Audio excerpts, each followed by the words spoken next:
अस्सलामुअलैकुम। Of camera stories के एक न्यू एपिसोड के साथ मैं हूं Mazhar Malik. Thank you so much and love you so much. उन मोहब्बतों का, उन दुआओं का, उस ज़बरदस्त फीडबैक का जो हर प्रोग्राम के नीचे कमेंट सेक्शन में आप जाके लिखते हैं। व्हाट्सएप पे अलग भी आप मेरे साथ मोहब्बतें बांटते हैं, तो खुशी होती है इस बात के कि अल्हम्दुलिल्लाह सुमा अल्हम्दुलिल्लाह एक ऐसी फैमिली बनाने में मैं कामयाब हो गया हूँ जो इस वक्त भी इस स्टोरी को बैठी सुन रही है। तो वो लम्हात जब तक उनके कानों में हेडफोन है या स्पीकर के ज़रिए वो ये कहानी स्टोरी सुन रहे हैं, तो वो लम्हे जो उनके हैं, वो परेशानियाँ, दुख, मुसीबतें, बीमारी, जो कुछ भी ज़िंदगी का एक हिस्सा है, वो भी इस लम्हे वो उसको भुला के जितनी देर वो कहानी सुनते हैं तो कहते हैं हम कहानी में इस तरह इन्वॉल्व हो जाते हैं कि टाइम का एहसास ही नहीं होता। मैंने इस दफ़ा भी कहा था कि एक एंग्जाइटी के ऊपर मैं वीडियो बनाऊंगा। बहुत सारे लोगों ने कहा था इंशाल्लाह मैं इस फ्राइडे को बनाऊंगा। तो वो तमाम लोग, बहुत सारा मुझे फीडबैक आया उसके ऊपर कि आप एक तो वीडियो भी बनाए, और बहुत सारे मुझे ऐसे लोगों ने भी लिखा कि हम एंग्जाइटी पेशेंट हैं, लेकिन जब कभी हमारी तबीयत बेचैन हो रही होती है तो हम आपकी ऑफ कैमरा स्टोरीज़ जो हैं ये लगा लेते हैं, हेडफोन कानों में आके बंद कर लेते हैं, और जब इसको सुनते हैं तो वो लम्हा, वो जो बीमारी और तकलीफ़ की वजह से टेंशन में होते हैं, वो ऐसे गुम हो जाते हैं स्टोरी के अंदर कि वो टाइम जितना देर वो स्टोरी चलती रहती है हम दुनिया जहान से गाफिल हो के उस कहानी का हिस्सा बन जाते हैं, और हमें ऐसे लगता है कि हम भी उन किरदारों में शामिल हैं और उस जगह पे हम भी मौजूद हैं। इसलिए कहता हूँ ज़िंदगी अल्लाह की एक बहुत बड़ी नेमत है। जहाँ खुशी है वहाँ दुख और परेशानियाँ भी हैं, तो उसमें से टाइम निकाल के ज़रूर अपने आप को खुश किया करें। वो चाहे दोस्तों में बैठ के है, रिश्तेदारों में बैठ के है, माँ बाप के साथ बैठ के है, या स्टोरी सुन के है, ताकि आप अपने आप को खुशी प्रोवाइड कर सकें। आज की एक सच्ची कहानी जो मुझे भेजी गई है, ऐसी ऐसी कहानियाँ आती हैं जो पहले मैं ख़ुद सुनता हूँ और उसके बाद कुछ देर शॉक्ड हो जाता हूँ कि यार क्या कहानी थी, क्या ये एक सच्ची आप बीती किसी ने भेज तो दी है। लेकिन उसके बाद फिर ये होता है कि अब ये एक फैमिली जो राज फैमिली है, MMTV की फैमिली है, ये स्टोरी मैं इनको भी सुनाऊँगा। स्टोरी कुछ यूँ है, नाम, किरदार सब के सब फर्जी हैं, उन्हीं की ख्वाहिश के मुताबिक। जेल के अंदर से निकली हुई एक कहानी है। जेल के अंदर रंग बिरंगा इंसान आता है, किसी ने कत्ल किया होता है तो किसी ने कोई जुर्म और कोई उम्र कैद और कोई सजाए मौत का कैदी होता है। ये भी एक ऐसे खूबरू, खुश शक्ल, खुश मिजाज ऐसे नौजवान की कहानी है जो ज़िंदगी के दिन गिन रहा था उस कोठड़ी के अंदर, जिसमें उसको कुछ दिनों के बाद सजाए मौत हो जानी थी। उसके साथ क्या हुआ, क्या कहानी है, ये उन्हीं की ज़बानी सुनते हैं। वसीम इनका फर्जी नाम है। वसीम की उम्र तकरीबन 17-18 साल थी। मदरसे में भी पढ़ता था और उसके साथ स्कूल भी जाता था पढ़ने के लिए। उससे बड़ा एक भाई था जो मेहनत मजदूरी करता था, और वसीम से छोटी एक बहन थी। ये एक छोटी सी फैमिली जिसमें माँ बाप, बड़ा भाई वसीम का माँ बाप के बाद, और उसके बाद वसीम का नंबर, और तीसरे नंबर पे छोटी बहन थी। बाप भी मजदूरी करता और उसका वसीम का बड़ा भाई भी मजदूरी करता। माँ एक घरेलू जिस तरह औरत होती है, घरेलू औरत थी, और सिंध का एक ये इलाका जहाँ पे ये रहते थे, बस अगर कुछ मिला था तो एक कच्चा सा वही घर था जिसके अंदर रिहाइश थी इनकी, जो बाप ने नहीं बनाया था, उनको भी पीछे से मिला था, जिस तरह वो जायदाद ट्रांसफ़र होती है। वरना शायद बाप जिस तरह मजदूरी करता तो एक कच्चा घर भी ना बना सकता। लेकिन एक बाप की सोच कि मैं बड़े बेटे को तो नहीं पढ़ा सका, लेकिन अब क्योंकि बड़ा बेटा मेरा बाजू बन गया, हम दो बाप और बेटा मिलके मजदूरी करते हैं, तो कम से कम बेटी और बेटे को ज़रूर पढ़ाएंगे। सो वसीम भी पढ़ता था और उसकी बहन साजिदा भी पढ़ने के लिए जाती थी। एक दिन ऐसा हुआ कि साजिदा, जो बाप की ख्वाहिश थी कि कम से कम इसको मैट्रिक तक ज़रूर पढ़ाऊँगा ताकि मैं अपनी बेटी का किसी अच्छी जगह पे रिश्ता कर सकूँ। साजिदा स्कूल से वापस आ रही थी तो वहीं पे कुछ चंद ऐसे नौजवान जिनको आम लफ्ज़ों में उबाश कहा जाता है, यानी कि अमीर माँ बाप की बिगड़ी हुई औलाद जो जो दिल में आता है, मन में आता है, कर गुजरते हैं। ऐसे ही जब वो गुजर रहे थे तो उनकी निगाह जब साजदा पे पड़ी तो ना सिर्फ वो वहीं पे रुक गए बल्कि उसको छेड़ना शुरू कर दिया। साजदा एक ऐसी फैमिली से ताल्लुक़ रखती थी जो जानती थी कि वालिदैन को जाके ये बात बताई या भाई को बताई तो भाई जज्बाती हो के आके इनके साथ लड़ पड़ेगा और माँ बाप फैसला कर देंगे कि बेटा मजबूरी है, अब तुम स्कूल जाना बंद कर दो। इसके बावजूद कि ख्वाहिश थी बाप की पढ़ा सके, लेकिन वो ये अफोर्ड कभी ना कर सकता कि बेटी लोगों की नज़रों में आ जाए कि लोग उसको छेड़ते हैं आते जाते, तो वो खामोश हो गई। खुश शक्ल तो थी क्योंकि जिस तरह मैंने आपको कहा शुरू में, वसीम जो दरमियाने नंबर का था, अल्लाह ने सबसे ज़्यादा जिसको खूबसूरत बनाया था वो वसीम था। मदरसे में तालीम और स्कूल भी पढ़ रहा था। उसकी छोटी बहन साजिदा भी कम खूबसूरत ना थी। तो वो अब अवबाश ऐसा करना शुरू कर दिया, उन्होंने देख लिया कि वो लड़की जो है ना अपने बाबा बहन भाई किसी को बता नहीं रही, तो उनको मज़ा आना शुरू हो गया, उसको मुस्तकिल छेड़ना शुरू हो गया। वो घर आती रोती लेकिन चुप कर जाती, इस खौफ से कि अगर घर बता दिया तो मेरी तालीम बंद कर दी जाएगी। वक्त गुजरता रहा, 2-3 हफ्ते तो खामोशी से गुजर गए, लेकिन उन लड़कों के अंदर इतनी जुर्रत आ गई, खौफ ख़त्म हो गया और मज़ीद वो इतने और क्या कहना चाहिए कि उनको शाही मिल गई कि अब वो उसका पीछा भी करना शुरू हो गई। यहाँ तक कि एक दिन घर तक भी आ गए और ऊंचा ऊंचा आवाज़ें कसते, आवाज़ें निकालते, जो उसको छेड़ रहे थे, जो उसका कभी दुपट्टा खींचने की कोशिश करते और इस तरह की जो हरकतें कर रहे थे, वो घर तक भी पहुँच गए। और उस दिन कुदरती उसका बड़ा भाई वसीम का घर पे मौजूद था, किसी काम के सिलसिले में आया हुआ था, और उसने जब ये मंजर देखा कि बहन के साथ ऐसा हो रहा है तो भाई की गैरत कहाँ बर्दाश्त करती, और यही हुआ। उसने घर में से एक मोटा सा डंडा निकाला और वो बाहर पहुंचा और उन लड़कों की इस तरह धुलाई शुरू कर दी कि वो इस अचानक हमले के लिए बिल्कुल तैयार न थे। एक भाई की गैरत थी और वो ऐसा जुनूनी हो चुका था कि उसने अपनी आंखों से देखा था उसकी बहन का दुपट्टा कोई खींचने की कोशिश कर रहा है, कोई आवाज़ें कस रहा है, कुछ ऐसी हरकतें कर रहा है जो एक भाई के लिए बर्दाश्त से बाहर थी। तो उस भाई ने उन लड़कों को इतना मारा कि एक बाज़ लड़कों के तो खून भी निकलना शुरू हो गया।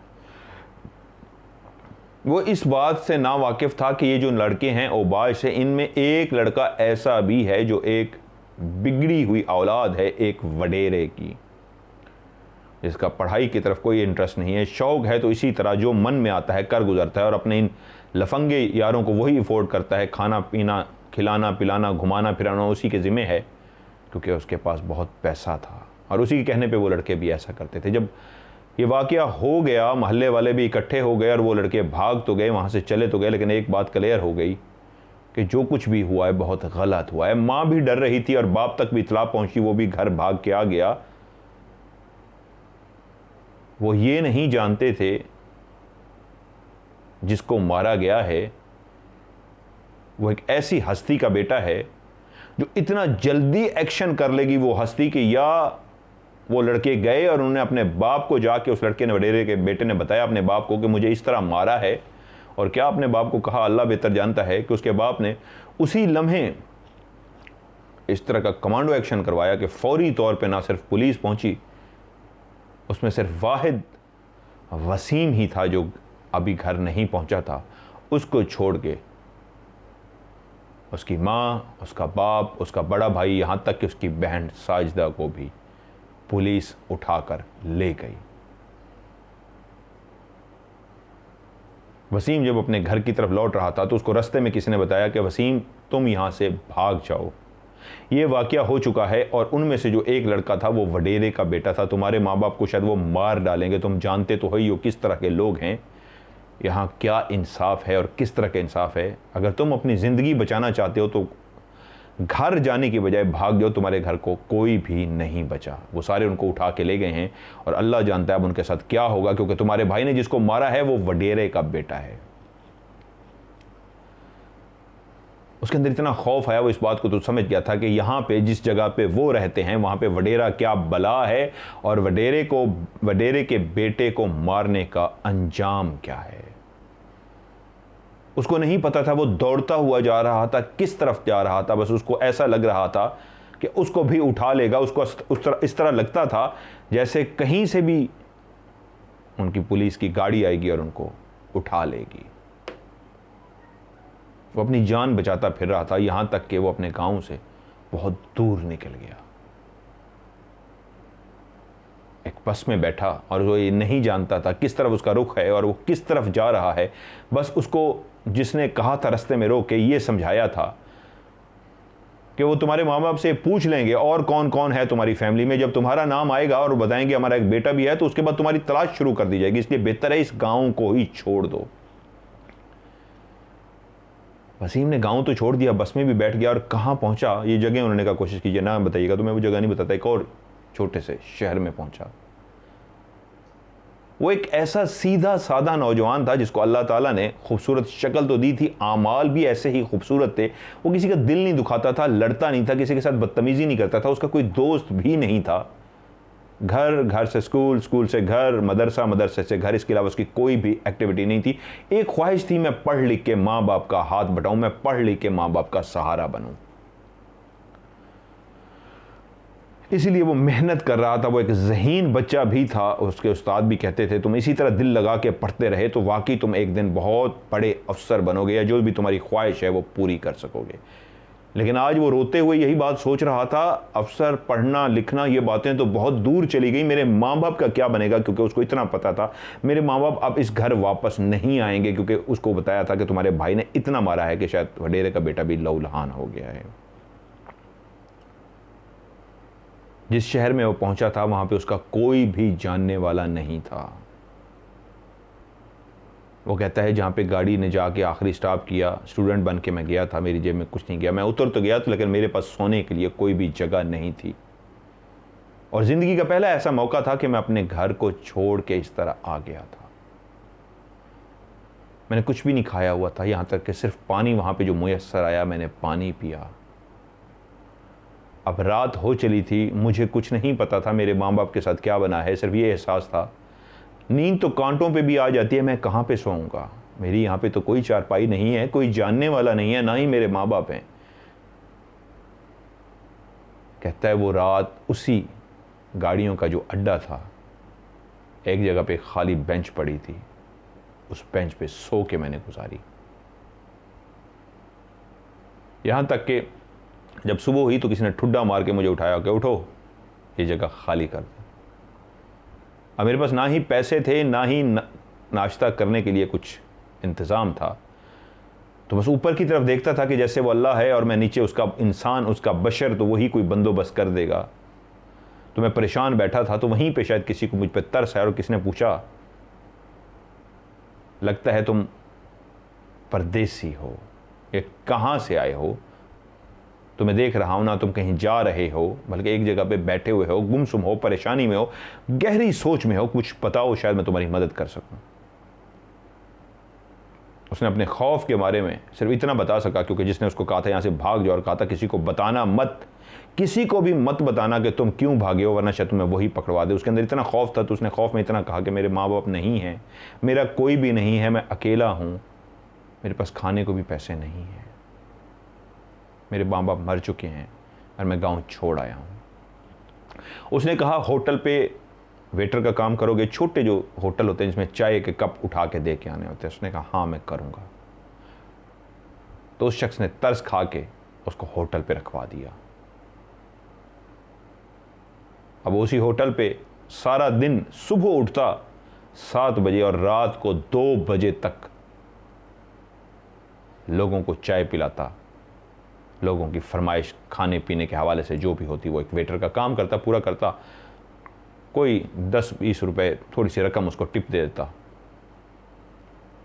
और उसको पर डे के हिसाब से होटल का मालिक बहुत कम पैसे देता। वो जानता था इस बात को कि मैंने जितना काम किया है, सुबह 7 से रात के 12 बजे तक 16 घंटे तकरीबन बनते हैं, मैंने काम किया, मुझे पैसे उस उजरत जो है उस हिसाब से नहीं है, लेकिन वो करता रहा।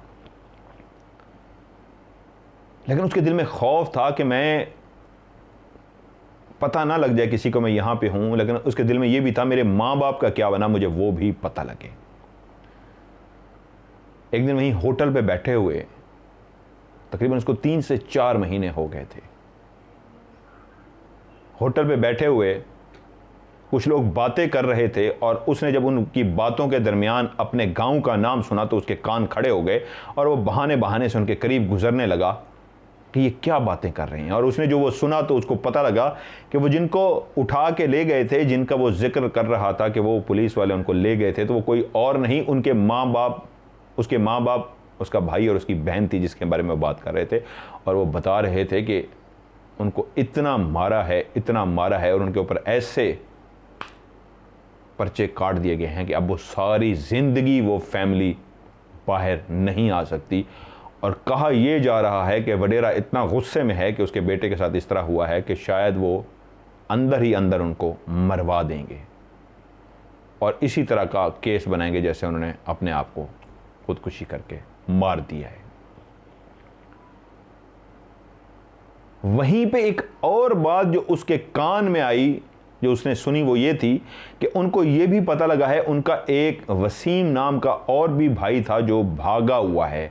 वो अभी तक उसकी तलाश में है। उस गांव से तो भाग गया है लेकिन इर्द गिर्द के गांव में भी उन्होंने जिम्मे लगाया हुआ है। वो लोग तलाश कर रहे हैं, पुलिस भी तलाश कर रही है ताकि उसको भी गिरफ्तार कर लिया जाए।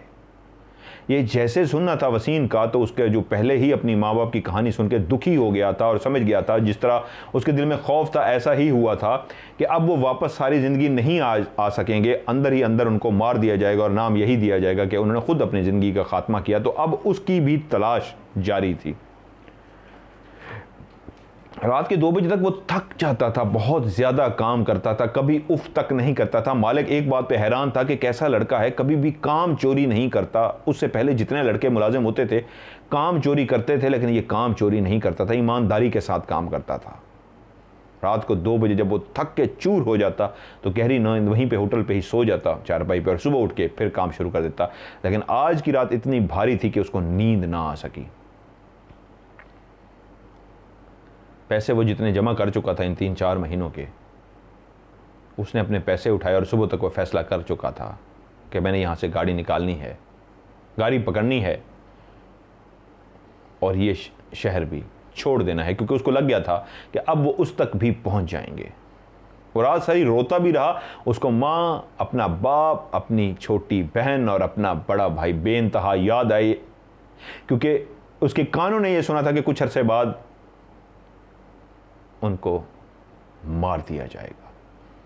वो कुछ भी नहीं कर सकता था सिवाय इसके रोने के, और एक फैसला और अहद कर रहा था कि मैंने जो डॉक्टर, इंजीनियर कुछ भी बनना था, पढ़ लिख के बड़ा शख्स बनना था, अब मैंने ऐसा बनना है कि माँ बाप का बदला ले सकूं। उसके अंदर एक गुस्सा था सिर्फ इस बात का कि मुझे मौका मिले और मैं कुछ बन सकूं, मैं इनसे बदला ले सकूं। अब एक नफरत थी जो उसके अंदर उबल रही थी उस वडेरे से और उस वडेरे के बेटे से कि मैं बदला ले सकूं। और सुबह होते ही उसके बाद जितना भी वो कैश जो जमा कर चुका था, जो उसको रोज़ की उजरत मिलती थी, वो उसने उठाया और गाड़ी पे बैठ गया और सिंध छोड़ के पंजाब के एक और इलाके में आ गया। उसको नहीं पता था वहाँ पे वो क्यों आया है, लेकिन उसने सुन रखा था कि उन इलाकों में डाकू रहते हैं। अब वो उतर तो गया और अपने लिए अब इतना तो उसके अंदर हिम्मत आ चुकी थी।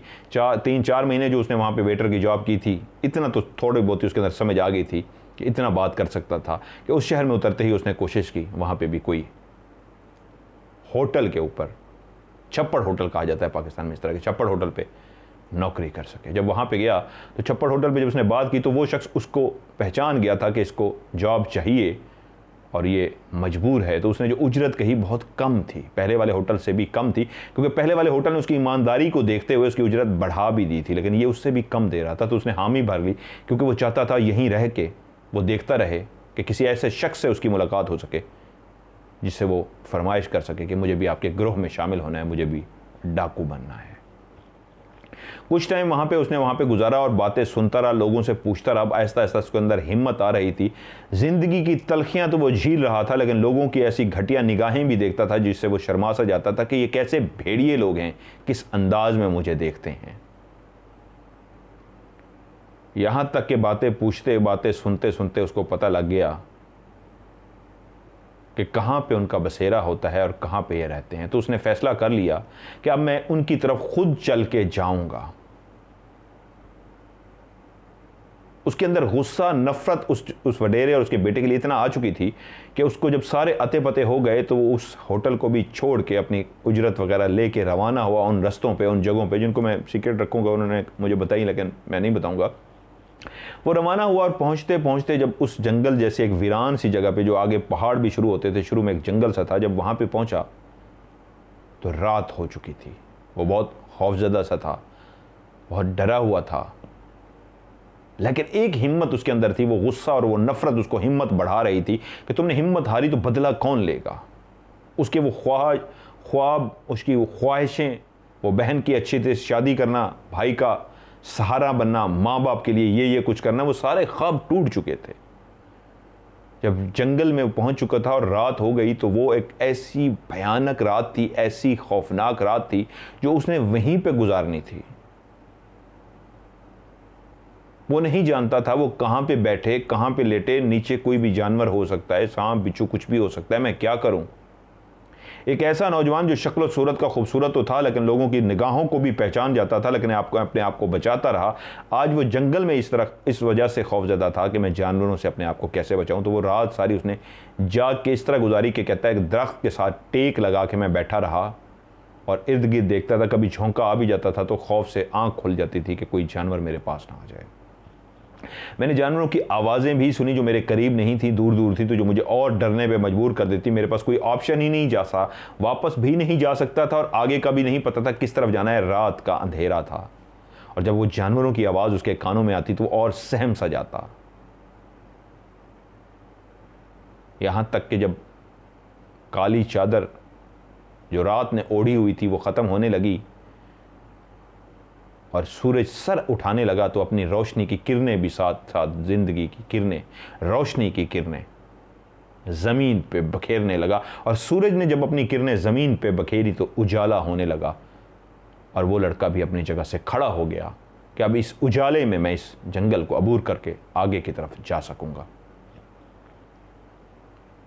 उसने अपने लिए खाने के लिए जो कुछ भी बंद किया हुआ था कपड़े के अंदर, वो थोड़ा सा खाया, पानी पिया और आगे चल पड़ा।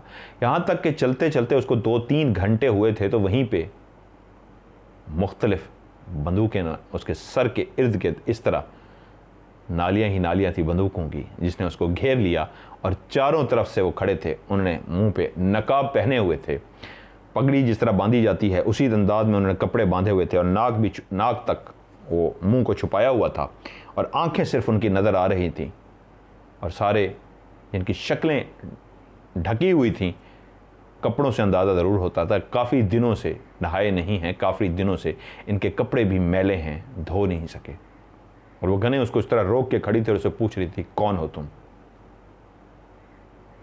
तो उसने कहा मेरा नाम वसीम है, यहाँ क्या करने आया हो, तुम किसके जासूस हो, किसके लिए काम करते हो और किसके लिए जासूसी करते हो, तुम्हारा यहाँ आने का मकसद क्या है।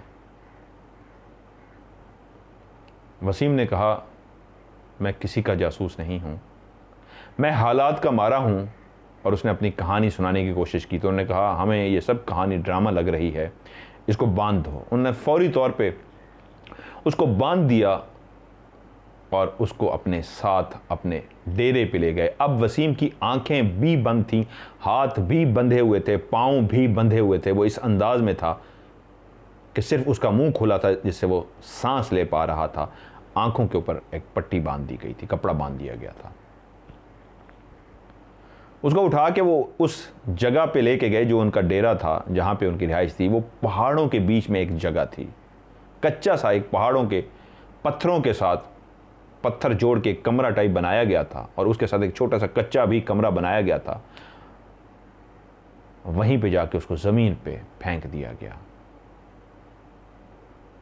जब उसकी आंखों से पट्टी हटाई गई तो उसने इर्द गिर्द सबको देखा तो बहुत सारे लोग थे जिनके हाथों में बंदूकें ही बंदूकें थी, और अभी तक उन सब ने अपने अपने मुंह छुपाए हुए थे। और जो सामने बैठा था उसने भी मुंह छुपाया हुआ था। जो सामने बैठा हुआ था वो एक बड़ी उम्र का लग रहा था, तकरीबन 35, 40, 45 के करीब उसका अंदाज़ा है, उसकी उम्र थी 40-45 के करीब। उसने भी अपना मुंह छुपाया हुआ था और उस लड़के को मुखातब करके कहा, सच सच बता दो, आखिरी दफ़ा तुमसे पूछा जाता है कौन हो और किसके लिए काम करते हो। तो वसीम ने शुरू से लेकर एंड तक अपनी सारी कहानी सुना दी और इतना कहा, आप बेशक तस्दीक कर लीजिए, अगर झूठ हो तो मैं खुद चल के आपके पास आया हूँ, आप मुझे मार दीजिए, और अगर ये कहानी सच हो तो मुझे अपना साथी बना लीजिए, मैंने उनसे बदला लेना है। मैं उस नफ़रत में जलता हुआ यहाँ तक आया हूँ, आप मुझे मार भी देंगे मुझे कोई अफसोस नहीं, लेकिन खुशी अगर तब होगी आप जब मुझे अपने साथ शामिल कर लेंगे, मुझे बदला लेना है उनसे। वो जो बैठा था सामने सुन रहा था, कुछ देर सोचता रहा, उसके बाद उसने कहा, ठीक है, इसको उस कमरे में जाके बिठा दो। सुबह से लेके शाम तक वो कहता है मैं उस कमरे में मौजूद रहा, किसी ने मुझसे कोई भी बात नहीं की। क्या उनके ताल्लुकात थे उस वक्त तो मैं नहीं जानता था, बाद में मुझे पता लग गया, लेकिन उनके सोर्सेज थे, उनके पास कुछ इस तरह की चीज़ें थीं कि उन्होंने सब कुछ पीछे से कंफर्म कर लिया और शाम को मेरे पास आए। आते ही मेरे हाथ पांव खोल दिए गए और मुझे कहा, क्या खाओ पियोगे। मुझे उन्होंने खाने को भी दिया, पीने को भी दिया और कहा, हाँ तुम्हारी कहानी सच्ची है, तुम ही वसीम हो। उसने कहा, हाँ मैं ही वसीम हूँ। उसने कहा, हम सारी इंक्वायरी कर चुके हैं, हाँ तुम्हारी फैमिली के साथ ऐसा हुआ है, लेकिन तुम्हारे लिए बुरी खबर यह है कि इस वक्त सिर्फ तुम्हारी माँ जिंदा है, तुम्हारी बहन, तुम्हारा भाई, तुम्हारा बाप, उनका कोई अता पता नहीं है। जिस जगह पे वो कैद थे वहाँ से भी वो हटा दिए गए हैं। ज़्यादा चांसेस ये है जो हमें पता लगा है कि उनको मार दिया होगा। ये शायद आखिरी रात थी उसकी रोने की अपनी फैमिली के लिए, क्योंकि उसको पता था जो आखिरी जिसका बताया गया है वो भी, और उन्होंने कहा था जो बचा है आपका वो भी कुछ दिनों तक मार दिया जाएगा। तो वो रात सारी रोता रहा और जिस तरह धाड़े मार मार के रोया तो उसको वो चुप कराते थे, वो रोता था। लेकिन उनका वो जो सरदार टाइप तो नहीं था, लेकिन सबसे सीनियर वही था, उसकी बात मानी जाती थी। उसने सबसे कहा इसको रोने दो, क्योंकि आज इसकी ज़िंदगी की रोने की आखिरी रात है। अब ये खुद रो लेगा तो लोगों को फिर ये रुलाएगा और ये बदला भी लेगा। वो बहुत रोया। जिस तरह वो धाड़े मार के रो रहा था तो सबको यकीन आ गया कि ये नौजवान इतना बड़ा ड्रामा नहीं कर सकता, इसके साथ वाकई कुछ ऐसा गुजरा है जिसकी वजह से आज इतना तड़प रहा है। और वो रात सारी उसने रोते गुजार ली, और जब सुबह हुई तो उसको सुकून आया। इसकी हिचकियाँ बंधी हुई थी, वो सब सारे सो चुके थे, लेकिन सुबह हिचकियाँ लेते लेते वो भी सो गया, किसी ने उसको नहीं जगाया। और जब उसकी आंख खुली तो उससे पूछा गया, अब कैसी तबीयत है। उसने कहा मैं ठीक हूँ। उन्होंने कहा तुम एक समझदार भी हो, खूबसूरत भी हो, लेकिन तुमने जो रास्ता चुन लिया है, ये रास्ता तो हर वक्त हथेली पे मौत लेके फिरना पड़ता है। तुम्हें हर वक्त अपने हाथ में, इस हाथ में हर वक्त तुम्हें ये सोचना होगा कि इस हाथ में मौत है जो बंद है। हथेली खोलोगे तो मौत ले लोगे। तुमने बहुत गलत रास्ता इख्तियार कर लिया है। हम तो जिन भी हालात से इस वजह से इस जगह पे आ गए हैं, खुशी से नहीं आए। हम में से जितने भी लोग हैं ज़्यादातर इन्हीं हालात से जो तुम्हारे साथ गुजरे हैं, इन्हीं हालात की वजह से ये डाकू बने हैं। खुशी से कोई भी डाकू नहीं बनता। वो कुछ बड़े शहर का नाम लेके उन्होंने कहा कि उन शहरों में हैं कुछ जो शौकिया मिजाजन या कुछ हैं जो जाते हैं और इस तरह करके आ जाते हैं बंदूक की ज़ोर पे। हम में से बहुत कम हैं जो शौकिया करें। हालात ने उनको मजबूर कर दिया था कि या फिर मर जाएं या फिर इसका सहारा लें। अब जीने के लिए ये करना पड़ता है। आहिस्ता आहिस्ता बहुत सारी बातें सीख जाओगे, लेकिन एक बात याद रखना, दिल मजबूत रखना। कभी पुलिस के हत्थे मत चढ़ना, खुद अपनी जान ले लेना। हमारा पहला असूल यह है कि उनके हत्थे चढ़ के राज मत देना। अब वो उनके साथ रहना शुरू हो गया। वो उसको बंदूक चलाना भी सिखा रहे थे, अपने कायदे कानून भी सिखा रहे थे, और उसको चेक भी कर रहे थे कि कितना एतमाद के काबिल ये बंदा है, हम इससे क्या काम ले सकते हैं। लेकिन वो जो सरदार टाइप था उसको अक्सर कहता कि यार तेरा दिल तो बिल्कुल लड़कियों की तरह है। हम कहते तो गबरू जवान है, तेरी उम्र 18-19 साल का तो गबरू जवान है, सेहतमंद भी है, खूबसूरत भी है, लेकिन अदाएँ तेरी बिल्कुल बंदूक पकड़ते हुए भी ऐसी हैं लड़की की तरह। तो आगे से हंस के कहता, मैं तो कलम उठाना चाहता था, हालात ने मेरे हाथ में ये थमा दी है, इसको अभी भी थामते हुए दिल नहीं मानता, लेकिन मैं क्या करूं। उसने उसको चलाना, बंदूक को खेलना उसके साथ सीख तो लिया, लेकिन सरदार उसको जब भी कहता है चलो आज एक मार्के में तुम्हें भी साथ लेके चलते हैं, तो वो बहाना कर देता कि शायद अभी नहीं, मैं अभी इस काबिल नहीं हुआ, मुझे होने दें। लेकिन उसने वहाँ पे अपनी जो जिम्मेदारियां संभाल ली थी, उससे सारे खुश बहुत हो गए थे।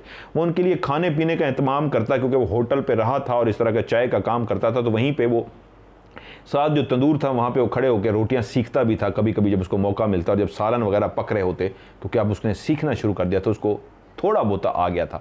मज़ीद वहाँ पे जब कोई कभी कभी वो बनाते थे तो उसने वहाँ पे कोशिश की और सबको उसकी कोशिश पसंद आई।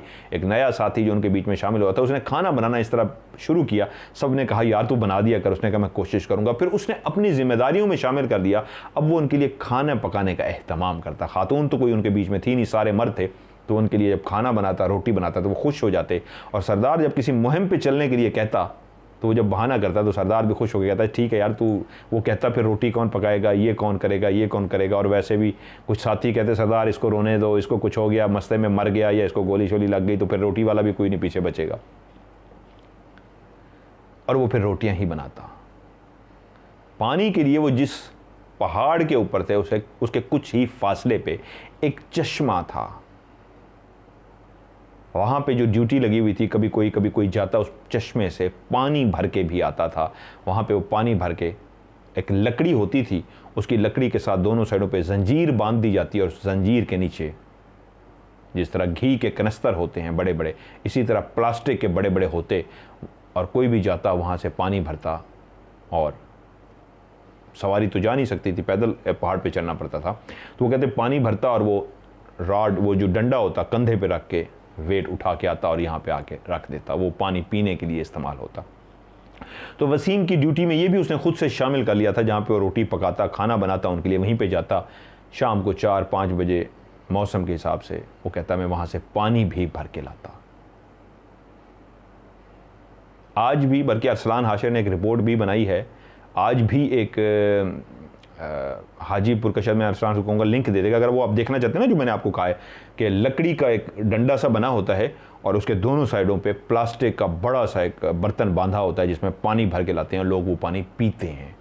ये तो चश्मे से भर के लाता था। जो अरसलान ने इसके ऊपर, अरसलान हाशिर ने वीडियो बनाई है, वो पानी तो एक जमा हुआ है, बारिश का पानी जहाँ पे जमा होता है वो पानी, वो साफ़ भी नहीं होता वो पानी। वहाँ पे गधा भी, कुत्ता भी, जानवर भी वहीं से पानी पीते हैं और वहीं से वो टिन भर के लाते हैं प्लास्टिक के, और इंसान भी वही पानी पीते हैं। ये वीडियो उसने बनाई हुई है अरसलान ने, मैं कहूँगा वो लिंक नीचे डाल दे, आप वो वीडियो जाके देखें। आज भी इंसान वो पानी पी रहे हैं।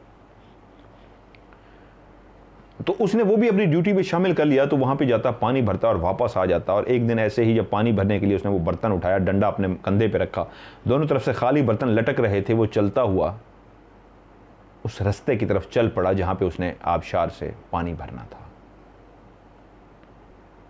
जब वो वहाँ पे पहुँचा तो आज एक मंजर देख के हैरान रह गया और दूर थोड़ा सा खड़ा हो गया कि ये मैं आंखों से देख रहा हूँ, ये कैसा मंजर है, मैं क्या देख रहा हूँ। क्योंकि उसकी आंखों ने देखा, जिस जगह से वो पानी भरता था वहाँ पे हाथ में घड़ा लिए एक छोटी सी कटोरी के साथ लड़की पानी भर भर के उस घड़े के अंदर डाल रही थी और वो दूर खड़ा देख रहा था। ये ऐसा मंजर था जो बहुत ही अजीबो गरीब था कि इस जगह पे जो पहाड़ों में है ये लड़की कहाँ से आ गई, और वो भी इतनी नौजवान, इतनी खूबसूरत लड़की जो बैठी पानी भर रही है।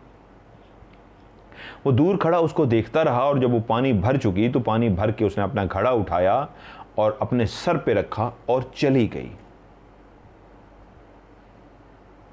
वो उसके करीब नहीं जा सका, वो उससे बात नहीं कर सका, शायद लड़की ने उसकी तरफ देखा नहीं था।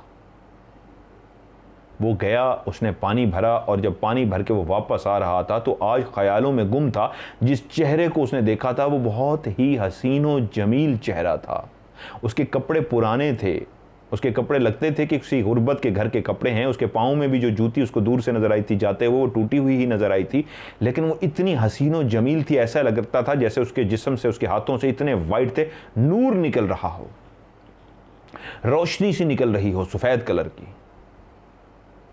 उसने ये बात किसी को भी नहीं बताई। वो पानी लेके आया, अपने काम करता रहा, लेकिन वो लड़की उसके दिमाग से निकल ना सकी। यहाँ तक कि वो रात को ख्वाब में भी लड़की उसके उसको नज़र आई कि वो पानी भर रही थी, लेकिन दुख ये था उस लड़की ने ख्वाब में भी उसकी तरफ नहीं देखा था। अगली सुबह वो अपने टाइम पे बेचैन था कि जिस वक्त मैं पानी भरने जाता हूँ, आज भी पानी भरने के लिए जाऊँ और उसका जाके दीदार करूँ, कौन है वो, इर्द गिर्द कोई घर है, कोई रहता है, कौन है। और उसी टाइम पे वो अपने जब बर्तन लेके वहाँ पे पहुँचा और आज तेज़ तेज़ कदमों के साथ पहाड़ पे चढ़ रहा था। उसके पाँव के नीचे पत्थर इस तरह आ रहे थे कि आवाज़ें पैदा कर रहे थे, शायद वो भी शोर पैदा कर रहे थे। उससे पूछना चाह रहे थे, इतनी जल्दी क्यों है आज, क्या किसी को मिलने जाना है, किसी को देखने जाना है, किस चीज़ की बेचैनी है आज तुम, कि तुम हमारे पत्थर भी कह रहे हैं पाँव इस तरह हमारे ऊपर रख रहे हो कि ध्यान ही नहीं है, तुम हमें मसलते हुए जा रहे हो। रोज़ तो पाँव भी इस अंदाज में रखते हो कि बिल्कुल धीमे धीमे तुम्हारे कदम होते हैं, आज तुम्हारे कदमों में भी मसलना है, शायद तुम किसी से मिलने जा रहे हो। लेकिन जितनी जल्दी वो चला और अपने टाइम पे वहाँ पे पहुँच तो गया, लेकिन आज वो महजबीन जिसको वो तरस रहा था देखने के लिए, अपनी जगह पे मौजूद नहीं थी। आज वो आहिस्ता आहिस्ता पानी भर रहा था, शायद वो आ जाए, वो उसके इंतज़ार में था, वो बहुत टाइम लगा रहा था, शायद वो नज़र आए। वो इर्द गिर्द देखता, इधर उधर देखता, आज उसने डबल टाइम लगा लिया था पानी भरते हुए, लेकिन वो महजबीन जब कहीं नज़र ना आई तो दुखी दिल के साथ उसने बर्तन उठाए और चल पड़ा। वो दुखी था कि शायद मुझे आज दोबारा नज़र आएगी, मैं इतना खुश था, लेकिन वो नज़र नहीं आई। वापस पहुंचा और अपने कामों में मसरूफ़ हो गया। अगले दिन उसको ऑर्डर मिला कि वसीम तुमने तैयार रहना है, कल एक मिशन पे जाना है और तुम भी हमारे साथ होगे। वो पहले की तरह बहाना कर रहा था कि शायद कल मैं फिर जाऊं उसको महजबीन को देखने के लिए, लेकिन सरदार का हुक्म इस तरह का था कि उसको मानना पड़ा और उसने कहा ठीक है मैं भी आपके साथ चलूँगा। लेकिन उसने रिक्वेस्ट की, सरदार मेरे अंदर इतनी हिम्मत नहीं कि मैं किसी इंसान पे हमला कर सकूं या कुछ ऐसा कर सकूं कि मैं नदामत में हो जाऊं। मेरी ज़िंदगी का मकसद जो था वो ये था, मैं आपके साथ हूं और मैंने कभी उजरत नहीं मांगी या मैं इसलिए नहीं आया मैं आपके से पैसे ले सकूं या ये कर सकूं। आपको पता है मैं किस मकसद के लिए हूँ, मैं अब हर तरह का तावन करने को तैयार हूँ, लेकिन शायद मैं अभी नहीं सोचता मैं इस काबिल हुआ हूँ कि मैं किसी के साथ ज़्यादती कर सकूँ। सरदार मुस्कुराया और कहा तुम्हें इसलिए लेके भी नहीं जा रहे कि तुम्हें किसी के साथ ज़्यादती करनी पड़े, हमें पता है तुम इस काबिल नहीं हो, किसी का दिल दुखा सको, तुम अंदर से आज भी एक बहुत ही नर्म मिजाज हो, ये काम तुम्हारे बस का नहीं है, लेकिन तुमने सबके बीच में रह के इतनी इज्जत, इतनी जगह, इतना एहतराम बना लिया है, जगह बना गए हो कि तो जो तुम जो काम कर रहे हो वो बस ठीक है। और जिस काम के लिए आज उसको सरदार अपने साथ लेके गया था, कुछ साथी और भी थे, उन्होंने जो उसकी ड्यूटी लगाई थी वो सिर्फ ये थी कि वो किसी को उठा के लाते, अगवा करके लाते और इसके हवाले करके चले जाते कि तुमने इसकी रखवाली करनी है क्योंकि ये एक शहर के अंदर जगह है और तुम इसके सर पे बैठे रहोगे, इसको बोलने नहीं दोगे और इसको पानी खाने का इंतज़ाम करोगे, और जैसे ही रात का अंधेरा होगा हम इसको उठाकर डेरे पे ले जाएंगे। आज वो ये काम कर तो रहा था, लेकिन उसको लग रहा था कि आज पहला दिन है कि जुर्म में वो हिस्सा डाल रहा है, और वो जुर्म में कभी हिस्सा नहीं डालना चाहता था सिवाय इसके कि बाप, माँ, बहन भाई का बदला ले सके। और ऐसा ही हुआ। वो लोग एक लड़के को उठाकर लाए जिसकी उम्र तकरीबन 27 से 30 के दरमियान होगी। उसकी आंखें बांधी हुई थी, हाथ भी बांधे हुए थे, जिस तरह वसीम को पहली दफ़ा बांध के लेके थे उसी तरह उसको बांधा हुआ था, लेकिन फ़र्क ये था वसीम का मुंह उन्होंने ओपन छोड़ दिया था, उसको बांधा नहीं था, इसके मुंह में भी कपड़ा ठौंसा हुआ था ताकि ये चीखो पुकार ना कर सके, बोल ना सके। और वो बेदर्दी से उसको मारते हुए भी इसलिए लाए थे कि वो डरा रहे, खौफजदा रहे। जब वो इसको इधर लेके आए तो वसीम को उन्हें बाहर बुला के कहा था तुमने नरमी नहीं दिखानी, तुमने अगर नरमी दिखाई तो तुम्हारे इस रवैये की वजह से हम सारे मारे जाएंगे। तुम जितना नरम दिल हो, आज तुम्हें अपने दिल को सख्त करना पड़ेगा और तुम्हारा पहला इम्तिहान है, वरना इसकी माफ़ी नहीं होगी। आज सरदार का लहजा भी बहुत तल्ख था, वो जानता था कि आज उसने अगर सख्ती की तो वो बच जाएगा और नरमी करने की सूरत में वाकई पूरा गैंग ही मारा जाएगा। और जब उस लड़के को ले आए तो उसने अपना सख्त दिल करके उसके साथ इस तरह बिहेव किया कि वो इससे भी डर गया और उनको इनका साथी समझ के वो बहुत ज़्यादा डरा रहा। ये उसकी रखवाली करता रहा, उसको पानी शानी पिला देता और उसको इस तरह खौफजदा, उसको मारा नहीं लेकिन उसको बातों से डराता रहा। जब रात हुई उन्होंने उसको उठाया और वो अपने डेरे पे पहुंचे तो वहाँ पे वसीम को जो कहानी पता लगी वो ये थी कि एक दूर के शहर से एक नौजवान जो एक बड़े घर से ताल्लुक़ रखता था, उसको किसी पार्टी ने अगवा किया बाइक्स के ऊपर, और जब वो उसको लेके अगवा करके जा रहे थे तो आगे एक और गिरोह मिला जिसने उनसे पूछा कि कौन है ये, तो उसने बताया फ़लाँ इलाके का जो फ़लाँ बंदा है ये उसका बेटा है और हम इसको लेके जा रहे हैं। तो वहीं पे उन्होंने कहा कि अगर तुम, इस तरह की एक और कहानी भी है, मैं आपको सुनाऊंगा, एक सच्ची कहानी है इसी तरह की, वो भी इंशाल्लाह आपको सुनाऊंगा, बस भूल जाता हूँ उसके लिए सॉरी। वो मेरे अपने इलाके की है सच्ची कहानी, इसी तरह की सेम सच्ची कहानी। तो उन्होंने कहा कि ये हमने तुमसे ख़रीदना है, बोलो कितना लोगे। तो उन्होंने वहीं पे डील की और जो तावान की रकम मांगनी थी उससे डबल पैसे उनसे डील करके वो उनको दे दिया। और यहाँ तक कि दूसरी तीसरी पार्टी, ये जो वसीम का ग्रुप था, ये चौथी पार्टी थी जिन्होंने डील करके उसको उस पार्टी से ले लिया था। और ऐसा इनके बीच में होता है कि जब, अब तो पता नहीं, पहले ये होता था आज से 10-15 साल पहले, कि एक पार्टी ने उठाया है बंदे को तो उसने दूसरी पार्टी को बेच दिया। मिसाल के तौर पर उसने कहा जी मैंने इसको 50 लाख इसके लेने हैं तावान, तो उन्होंने कहा ठीक है हम करोड़ में तुमसे खरीद लेते हैं। तो उन्होंने करोड़ में ले लिया। अगले के पास उन्होंने कहा जी हमने तो करोड़ में लिया है, करोड़ इसका तावान लेना है। उन्होंने कहा ठीक है 1.5 करोड़ में हमें दे दो, 1.5 करोड़ में उसको दे दिया। उससे अगली पार्टी ने कहा ठीक है 1.5 करोड़ में तुम्हें तावान लेना, 2 करोड़ में हमें दे दो, हम इसका 2 ले लेंगे। और इसी तरह जो वसीम के पास लाया गया था वो भी चौथी पार्टी ने ख़रीदा था उसका, लेकिन वसीम ये नहीं जानता था कितने में ख़रीदा है, लेकिन उसको ये कहानी पता लग गई थी ये चौथी पार्टी है जिसने इसको ख़रीदा है। वो उसको लेके डेरे पे गए। अब वो उनके तरीक़े वारदात और सारी चीज़ों से वाकिफ़ हो चुका था, सब कुछ उसके सामने होता था। बातचीत जो होती थी वो सियासी लीडर ही करते थे, ये सिर्फ उठा के लाते थे। अब जो पैसों की बात होनी थी, जो डील करनी थी, वो इन्होंने नहीं करनी थी। वो भी पहली दफ़ा उसके नोटिस में आया वसीम के कि एक जिसका बेटा अगवा हुआ था वो अपने इलाके के सियासी लीडर के पास गए थे जो उस वक्त का एमएनए था। ये भी आज इस कहानी में आपको एक और सच्चा राज बहुत सारे लोगों को पता लगेगा। वो अपने इलाके के एक एमएनए के पास गए थे कि हमारे साथ ये हो गया है, हमारा बच्चा अगवा हो गया। उसने कहा ठीक है मैं कोशिश करता हूँ, असर व रसूख लड़ाता हूँ और उसको बरामद करने की कोशिश करता हूँ। पुलिस के पास जाओगे तो तुम्हें पता है बच्चे को मार दिया जाएगा। अब तुमने फैसला करना है कि क्या करना है। मैं भी साथ हूँ, पुलिस के पास चलो, लेकिन तुम्हें पता है उससे तो कभी बच्चे आते नहीं हैं। आते किस तरीके हैं, असर रसूख से आते हैं, उनको कुछ ले दे के बात करनी पड़ती है, आगे तुम्हारी मर्जी। तो उसने कहा नहीं मुझे पुलिस के पास नहीं जाना, मुझे उनको लेना देना जो करना है करके मुझे आप करवा के दें।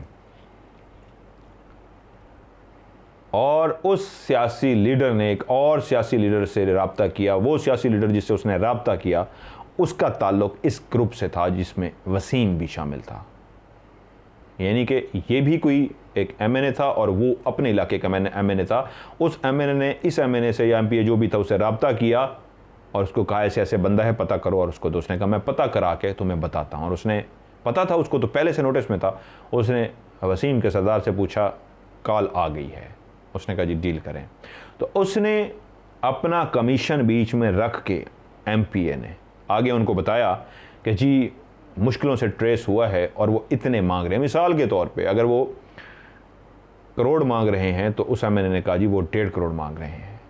और उसने जब अगले एमएनए को बताया तो उस इलाके का एमएनए जो था जहाँ से वो अगवा हुआ था उसने कहा जी वो 2 करोड़ मांग रहे हैं। यानी कि 50 लाख उस एमएनए ने, जो वसीम के ग्रुप का सरदार जिससे राब्ते में था, जिस एमएनए ने 50 उसने अपने ऐड कर दिए और दूसरे एमएनए को बताया, और 50 दूसरे ने भी अपने ऐड कर दिए उसने आगे बताते हुए जी वो इतने मांग रहे हैं। खैर इस तरह लेना देना कर करा के जब सारी डील हो गई, उसने अपना, एमएनए ने पैसा ले लिया, उसने अपना भी ले लिया। और उसके बाद इलाके की जो पुलिस थी उसको भी हिस्सा दिया गया, क्योंकि पुलिस, एमएनए ने कहा था उनको कि ये काम पुलिस ही करवाएगी, लेकिन असर रसूख से करवाएगी ताकि बच्चा बरामद हो जाए। आज तक तो हालात बहुत अच्छे हो गए, पहले ये बहुत ज़्यादा होता था। तो इस तरह करके एक हिस्सा, बहुत बड़ा हिस्सा जो था पुलिस के पास गया, 2 हिस्से एमएनए के पास गए, उसमें से जो एक चौथा हिस्सा बचा था, यानी 3 हिस्से तकसीम हो चुके थे। मिसाल के तौर पे अगर 2 करोड़ था तो करोड़ एमएनए 50 लाख एक के पास, 50 लाख एक के पास, करोड़ चला गया, बाकी बचा 1 करोड़। उसमें से 50 लाख पुलिस के पास गया, 50 लाख जो बचा वो डाकुओं के हिस्से में आया था। ये होता था पहले। और तब वो समझा कि कैसा सिस्टम है इस मुल्क के अंदर कि सब के सब बिके हुए हैं, मिले हुए हैं, और ये काम ऊपर से ही शुरू होता है और वही सरपरस्ती करते हैं तो ये काम होता है, वरना ये काम हो ना सके। उसकी रीज़न ये थी, उसको वहीं पे ये भी बात पता लगी कि जब छापा पड़ने लगता है और पीछे से तैयारी होती है कि इन ग्रोहों को ख़त्म कर दिया जाए, मुका दिया जाए, तो यही पुलिस वाले और यही MNA MPA इन्फॉर्म कर देते हैं कि भाई पीछे से खबर आ गई है, ये तैयारी हो रही है, गुम हो जाओ। तो वो सारे गुम हो जाते हैं। मुखबरी करने वाले भी यही होते हैं, सरप्रस्ती करने वाले भी यही होते हैं।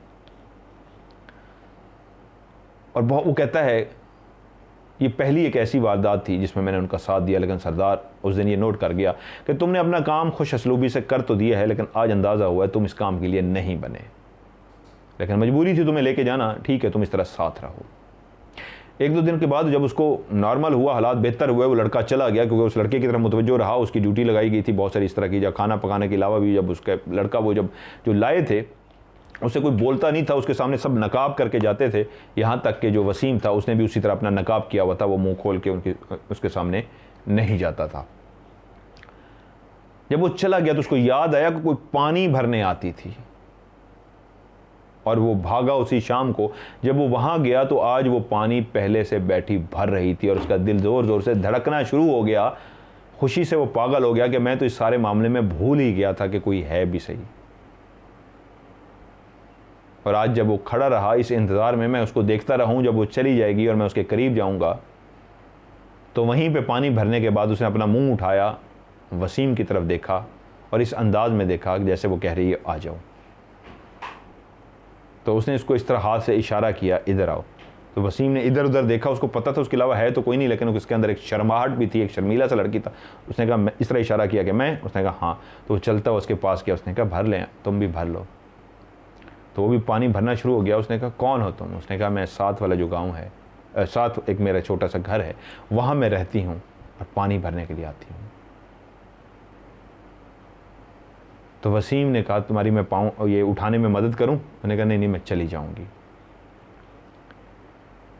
आज वसीम ने उसको करीब से देखा था तो उसको अंदाज़ा हुआ था जितना उसको हसीन और जमील उसने सोचा था वो उससे भी कई गुना ज़्यादा हसीन और जमील है, सिवाय इसके कि सिर्फ उसके कपड़े और जूते इस तरह के हैं कि उसने गुर्बत झलक रही है, वो किसी गरीब फैमिली से है।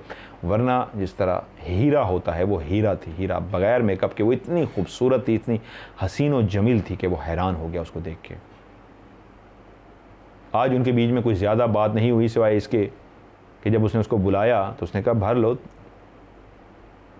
तो उसने पूछा तुम कहाँ से आई? और उसने कहा मेरा घर ये है वहाँ से। तो उसने कहा मैं तुम्हारी हेल्प करूँ? उसने कहा नहीं मैं चली जाऊँगी। उसने घड़ा सर पे उठाया और चली गई। से ज़्यादा बात ना हो सकी। लेकिन आज रात एक लड़का जो नौजवान इतनी खूबसूरत लड़की देख सका था, वो रात सारी सो न सका, बेचैन रहा कि सुबह हौर में पहुँचूँ उसको देखूँ। और ऐसा ही हुआ, जब टाइम हुआ पानी भरने का वो भागा और गया तो वो वहीं पर पानी भर रही थी। आज भी वो गया, एक दूसरे से सलाम दुआ हुई, बात की। और उस लड़की ने आज पूछा तुम कहाँ रहते? उसने कहा, क्योंकि वो उसको बताना नहीं चाहता था कि वो गैंग के साथ ताल्लुक़ रखता है और वहीं पर रहता है। उसने इशारा किया यहीं पे ही हमारा सभी एक कच्चा सा घर है, हम कुछ भाई हैं जो यहीं पे रहते हैं। और उसके बाद रोज़ वो अपने टाइम पे वहाँ पे पहुँचता, पहले भी टाइम पे आता, तो अब पहले से वो मौजूद होती और वो वहीं पर कुछ बातें करते। तो एक दिन उसने कहा चलो आज मैं तुम्हें तुम्हारे घर तक छोड़ के आता हूँ। उसने कहा तुम्हें देर हो जाएगी।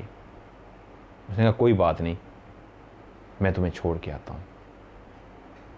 वो लड़की उसके साथ इस अंदाज में देखती, इस अंदाज में बात करती, इतना तो वो भी समझ गया था। वो लड़की भी उसको पसंद करने लगी है। जहाँ पे वो शर्माता था, इजहार नहीं कर सकता था, दिल ही दिल में बेचैन था, जिसके लिए दिल धड़कता था, जिसे शदीद प्यार कर बैठा था, वो भी उसके प्यार में उतना ही बेचैन हो रही थी, लेकिन कहती वो भी नहीं थी। तो आज उसने अपने वही पानी के जो थे वो वहीं पर रखे और उसका घड़ा अपने सर पे उठा के उसके पीछे पीछे चल पड़ा। तो उसने उससे रास्ते में पूछा तुम्हारे घर में और कौन रहता है? मैंने तुमसे पूछा। उसने कहा परेशान मत हो, मेरी एक बूढ़ी सी माँ है, भाई है जो मजदूरी करता है और वो महीने के महीने आता है, खाने पीने का सामान और राशन दे के जाता है। हम इन पहाड़ों में रहते हैं, हम बहुत ही गरीब लोग हैं। वो उसके घर के बाहर गया तो वाकई उसने सही कहा था, एक बहुत ही कच्चा सा घर था, छोटा सा उसका सहन था और एक ही कमरा था और टूटा सा सामने एक दरवाज़ा लगा हुआ था। उसने जब दरवाज़ा खोला तो अंदाज़ा हुआ कि ये दरवाज़ा किसी भी लम्हे गिर जाएगा। और उसके कपड़े वाकई इस बात की जो गवाही देते थे कि बहुत ही गरीब लड़की है, वो बहुत ही गरीब थी। उसने कहा अंदर आ जाओ। उसने कहा तुम्हारी माँ को बुरा तो नहीं लगेगा? उसने कहा वो उठ नहीं सकती, वो अंदर कमरे में है, तुम सहन तक आ जाओ। वो सहन में गया तो ये घर की हालत देख के हैरान रह गया। वाकई गुर्बत थी जो हर जगह से नज़र भी आ रही थी। एक चारपाई पड़ी थी बाहर, किचन एक ऐसा बनाया गया था, कच्चा सा वो चूल्हा सा बनाया गया था जहाँ पे वो खाना शाना पकाती थी। एक साइड पे कुछ लकड़ियाँ बनी हुई थी और 1-2 बकरियाँ भी बंधी हुई थी। तो उसने कहा 2 बकरियाँ ये हैं हम, और 1-2 बकरियाँ चरने गई हैं, वो वापस आ जाएंगी। 3-4 हमारी बकरियाँ हैं और ये कुल असासा है। ये एक कमरा है, यहीं पे मैं, मेरा भाई और मेरी बूढ़ी माँ जो अंदर है, हम रहते हैं। बैठो मैं तुम्हारे लिए चाय बनाती हूँ। उसने कहा नहीं मुझे देर हो रही है, मैंने तुम्हें कहा था मैंने छोड़ के आना है। फिर सही, आज उसका घर भी देख चुका था और दिल में फैसला कर चुका था कि वो मुझे पसंद करती है, अगर वो भी इजहार कर देती है मैं इससे शादी करूँगा। वो लड़का जो एक बदले की आग में तपता हुआ यहाँ तक पहुँचा था, आज किसी से प्यार करके, इश्क करके वो इस ख्वाब की तरफ चला गया था, देखना शुरू हो गया था कि मैं इससे शादी करूँगा। अब वो रोज़ वहाँ बैठते और बातें करते और आखिरकार इजहार हो ही गया। दोनों ही शर्मीले थे लेकिन इजहार हो ही गया कि मैं तुम्हें पसंद करता हूँ। उसने कहा तुम मुझे भी अच्छे लगते, और फैसला हो गया कि हम शादी करेंगे। एक दिन जब वो पानी भर के पहुंचा तो एक उसके साथी ने उसे हंसते हुए कहा था तुम कोई थोड़े से, मुझे लग रहा है आजकल पागल भी हो गए हो। उसने कहा क्या मतलब, मजाक के मूड में कहा। उसने कहा यार तुम्हें बहुत ज़्यादा अपने माँ बाप याद आते हैं। उसने कहा नहीं, क्या कहना चाह रहे हो। उसने कहा यार मैंने देखा तुम अब पानी भरते हो, किससे बात भी कर रहे थे। वो डर गया कि इसको उस राज से पता लग गया है कि मैं उसके साथ जो बैठा बातें करता हूँ, तो इसको पता लग गया। तो वो थोड़ा सा शर्माने लगा और कहा नहीं नहीं मैं तो किसी से बात नहीं कर रहा। तो वो अपने उस राज को छुपाना शुरू हो गया, लेकिन उसको मज़ा आ रहा था छेड़ने वाले को। उसने कहा नहीं नहीं मैंने देख लिया था तुम बातें कर रहे थे, लेकिन ये तो बताओ किससे बातें कर रहे थे। उसने कहा नहीं नहीं मैं किसी से बातें नहीं कर रहा था। उसने कहा मैंने तुम्हें खुद देखा, तुम बातें कर रहे थे और तुम बोले जा रहे थे। मैं हैरान इस बात पे था कि हमारा भाई वसीम पागल हो गया है कि मतलब खुद से बातें करना शुरू हो गया। जब उसने ये जुमला कहा खुद से बातें, तो हैरान हो गया कि ये कहना चाह रहे हो। उसने कहा तुम कहना क्या चाह रहे हो। उसने कहा यार मैंने तुम्हें देखा है, तुम वहाँ पे बैठे बातें कर रहे थे। उसने कहा मैं किसी से बातें कर रहा था, क्या मतलब है। उसने कहा यार तुम इस तरह बैठे हुए थे और इस तरह तुम बातें कर रहे थे और मैं हंसा हूँ। और मैंने कहा शायद हो जाता है, हम जैसे बंदे बड़े पागल हो जाते हैं, तो तुम भी शायद दिमागी तौर पर खिसक गए हो। तो उसने उसको कहा, उसके साथ ज़रा करीब भी था, उसका एक राजदार भी था, वो ज़रा बन चुका था। उसने कहा यार तुमने उस लड़की को नहीं देखा। तो वो चौंका। उसने कहा कौन सी लड़की। उसने कहा जिसके साथ मैं बैठा बातें कर रहा था। मैंने कहा अब तुम मुझे बेवकूफ़ बनाने के चक्कर में हो हैं कि लड़की के साथ बातें कर रहे थे। हैं मैंने तुम्हें पकड़ जो लिया ना कि तुम अकेले बैठ के पागलों की तरह बातें कर रहे थे। उसने कहा नहीं मैं लड़की के साथ बात कर रहा था। उसने कहा मुझे बेवकूफ़ ना बनाओ। और जब बातें क्लियर हुई तो उसने उसको बताने में, समझाने में कामयाब हो गया कि मैं झूठ नहीं बोल रहा, मैं किसी लड़की से बातें कर रहा था। तो उसने कहा पागल फिर मुझे क्यों बना रहे हो, मुझे क्यों नहीं नजर आई, कहाँ रहती है वो लड़की। उसने कहा साथ ही उसका घर है। उसने कहा यहाँ पे तो किसी का घर नहीं है। उसने कहा है, मैं उसका घर देख के आया हूँ। उसने कहा चलो मुझे कल मैं तुम्हारे साथ चलता हूँ, मुझे दिखाओ। वो रात को बातें कर रहे थे और सुबह उठते ही आज जब वो काम से फारिग हो गए तो उसने शाम को पानी भरने जाना था, लेकिन 10-11 बजे ही वो उसको लेके उस जगह पे पहुंचा, उस आबशार पे जहाँ पे वो पानी भरते थे। चश्मा सा गुजर रहा था। आबशार कह रहा है चश्मा बहते हैं जो पहाड़ों में, आबशार तो और चीज़ है। उस चश्मे पे पहुंचा जहाँ पे पानी भरता था। उसने कहा उसका घर उस साइड पे। उसने कहा चल मुझे दिखा। और जब वो उसको लेके उस जगह पे पहुंचा तो ये देख के हैरान रह गया। वो घर जो उसका दरवाज़ा लगा हुआ था, लेकिन खोलते उतने आराम से खोला था कि कहीं गिर ही ना जाए। आज उस दरवाजे के अंदर कुछ भी नहीं था, वो खाली जगह थी। उसके अंदर कोई लकड़ी का दरवाज़ा नहीं था। पहले दूर से देखते ही वो उसका दिल दहल गया कि इसके दरवाज़ा भी टूट गया, क्योंकि उसको था कि उस वक्त भी जब खोल रही थी एहतियात से खोली होगी, शायद टूट गया। उसने कहा वो घर है कच्चा। उसने कहा आजा मेरे साथ। जब वो उसके करीब गया तो उसने कहा अंदर नहीं चलते, उसकी बूढ़ी माँ भी रहती है और वो भी, और गलत बात है। उसने कहा आ मेरे साथ। उसने उसका ज़बरदस्ती हाथ पकड़ा और वो जाना नहीं चाह रहा था वसीम कि ये गलत हरकत होगी, हम उनके घर में बगैर इजाज़त घुस रहे हैं। लेकिन उसका बाजू से पकड़ के उसको घसीटता हुआ जब अंदर ले गया और अंदर ले जाके जब उसने खड़ा किया तो वसीम के पाँव के नीचे से ज़मीन निकल गई। जालों से भरा हुआ वो घर था। उसके आसार बताते थे कि कई साल गुजर गए हैं, यहाँ पे तो किसी इंसान का आना ही नहीं हुआ। और वो आंखें फाड़ फाड़ के उस घर को देख रहा था जहाँ पे बकरियां बंधी हुई थी, लकड़ियां बनी हुई थी, चूल्हा जहाँ पे निशान थे ब्लैक से चूल्हे के ऊपर के, यहाँ पे खाना पकाया जाता है, कुछ बर्तन भी खाने पकाने के पड़े हुए थे।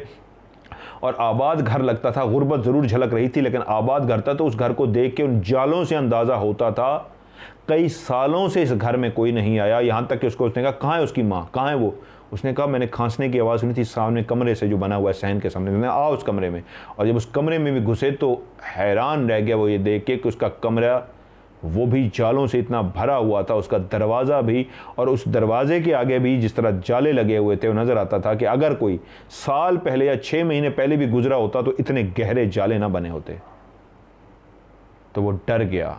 उसने कहा इसलिए तो मैं तुम्हें ज़बरदस्ती लेके आया हूँ कि तुम कह रहे हो किसी लड़की से। उसने कहा यार मेरा यकीन करो, मैं किसी लड़की से बात करता हूँ, मैं खुद से बातें नहीं करता था। तो उसने कहा कहाँ है वो? तो वो हैरान रह गया और डर भी गया, वाकई क्या मैं पागल हो गया हूँ, क्या मैं दिमागी हालत मेरी खो गई है, या मेरे साथ क्या हुआ है ये।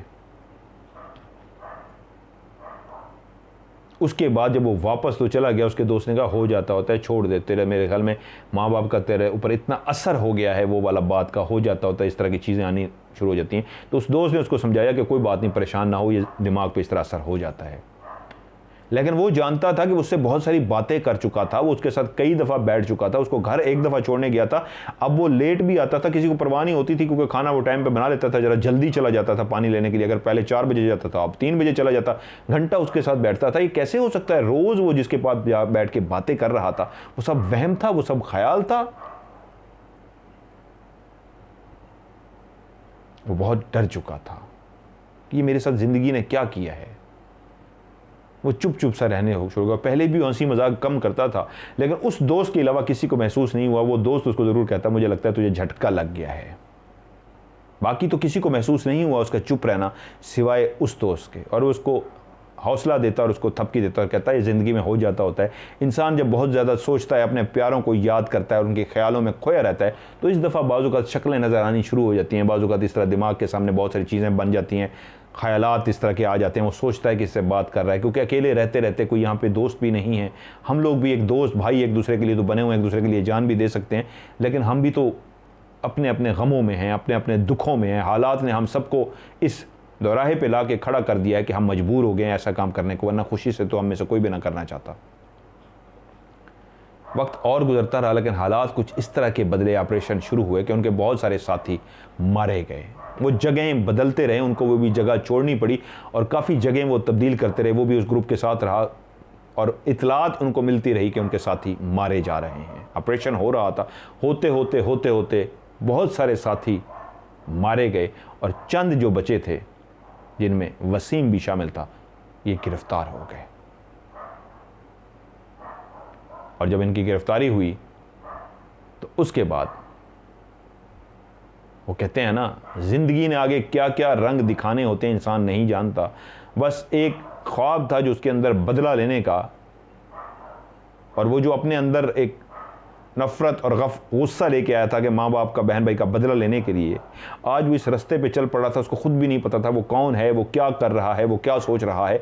बदला लेने की गुस्सा तो आज भी उसके अंदर था, लेकिन वो आज भी किसी इंसान को कोई तकलीफ़ नहीं दे सकता था। लेकिन जब गिरफ्तार हुआ तो जितने भी बचे थे, इन सबको सजाए मौत का आर्डर जारी हो गया।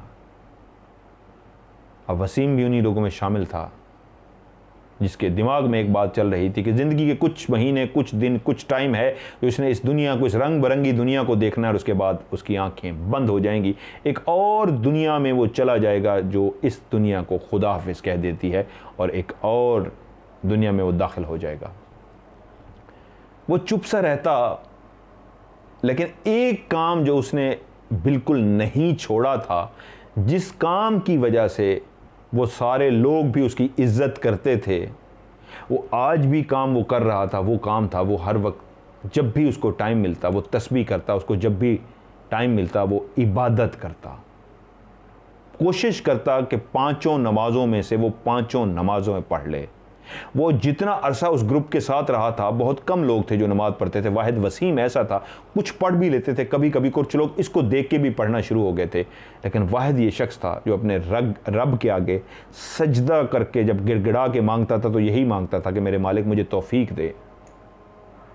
जो कलम नहीं उठा सका, अब ये उठा चुका है बंदूक, मैं अपने माँ बाप का बदला ले सकूँ, लेकिन नमाज 5 वक्त की पढ़ता था। इस कोठड़ी में भी यही हुआ कि उसकी नमाज उसी तरह जारी थी, और उसका हुस्न इखलाक, उसकी शक्ल, अब उसने दाढ़ी रख ली थी उनके साथ रहते हुए, लेकिन आज भी उसके चेहरे को देख के लगता था ये खूबरू नौजवान है, बहुत ही खूबसूरत है। मिठास ऐसी थी, जब बोलता था तो तल्खी कहीं पे भी नज़र नहीं आती थी, लफ्ज़ों के अंदर, गुफ्तगू के अंदर नज़र आती थी कि इस जगह पे पहुंच तो गया है, इस ग्रोह का हिस्सा बन तो गया है, लेकिन जहनी तौर पे ये उन जैसा नहीं है, उनसे बहुत मुख्तलिफ है। उसको इसलिए इतनी एक छूट दी गई थी, कभी कभी करीब उस जगह पे जो मस्जिद थी उस पे भी उसको मस्जिद में जाके नमाज़ पढ़ने की, अंदर ही बनी होती है इनके मस्जिद सिस्टम होता है, तो उसको कभी कभी इजाज़त देते कि चलो मस्जिद में जाके पढ़ लो। उसकी ख्वाहिश जो होती थी वो इतनी होती थी, कभी कभी मुझे अपने कमरे से हट के, उस कोठड़ी से हट के उस मस्जिद में भी नमाज़ पढ़ने की इजाज़त दी जाए। वहीं का ही एक पुलिस के महकमे का बंदा वो इसको देखता और उसको बहुत गौर से देखता, और उसको अंदाज़ा होता कि जिनको हमने गिरफ्तार किया है और जो सज़ाए मौत के कैदी हैं, ये वैसा नहीं है। अब इसकी ज़िंदगी के दिन गिने जा चुके हैं और एक मखसूस दिन है जब तक इसने ज़िंदा रहना है, उसके बाद इस दुनिया को छोड़ जाना है। तो उसको इस नौजवान पे तरस आता। उनको बहुत कम ज़िंदगी में किसी पे तरस आता था। यहाँ पे जितने भी लोग आए थे कोई ना कोई बहुत बड़ा जुर्म करके आए होते थे, लेकिन ये जो शख्स था, ये नौजवान था, इसने कोई भी जुर्म नहीं किया था। और एक दिन उसने उसको अपने पास बुला ही लिया अपने कमरे में और उससे पूछा, तुम्हारा नाम? उसने कहा मेरा ये नाम। उसने कहा नहीं, असली नाम? उसने कहा जी मेरा यही असली नाम है। उसने कहा माँ बाप ने क्या रखा था? उसने कहा यही माँ बाप ने रखा था, मैंने इसको बदला नहीं। उसने कहा बैठ जाओ। वो हैरान हो गया कि वो इतना अफसर उसको बैठने के लिए कह रहा है। वो बैठ गया। उसने कहा मैं कुछ दिनों से देख रहा हूं तुम बहुत उलझे हुए हो, क्या हुआ है? वो चुप रहा।